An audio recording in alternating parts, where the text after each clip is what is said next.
Hi friends, welcome మన గుమ్మడి వంటలు ఛానల్కి. ఈరోజు నేను చూపించబోయే రెసిపీ స్టామినా ఉన్న మన డ్రై ఫ్రూట్స్ ఇవన్నీ కలిపి మిక్సీ జార్లో వేసి కచ్చా పచ్చాగా వేసి స్టామినా మిల్క్ అన్నమాట నేను చేసి చూపించేది.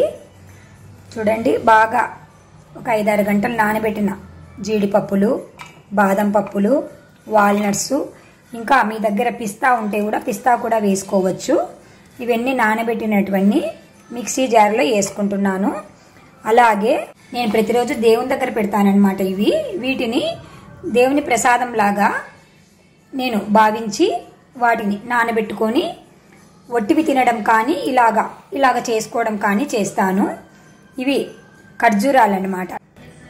లేయర్ తీసిన తర్వాత లోపల గింజ ఉంటుంది కదా, గింజను కూడా వేరు చేసేసి మనం పక్కన వేసేయాలి.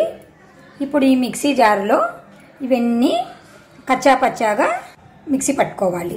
మీకు కావాలంటే కొద్దిగా చక్కెర వేసుకోవచ్చు, లేదా తేనె వేసుకోవచ్చు. నేనైతే ఏమీ వేసుకోవటం లేదు, ఎందుకంటే ఇవి స్వీట్ ఖర్జూరాలు కదా, ఈ స్వీటే పాలకు సరిపోతుందన్న ఉద్దేశంతో నేను వేసుకోలేదు.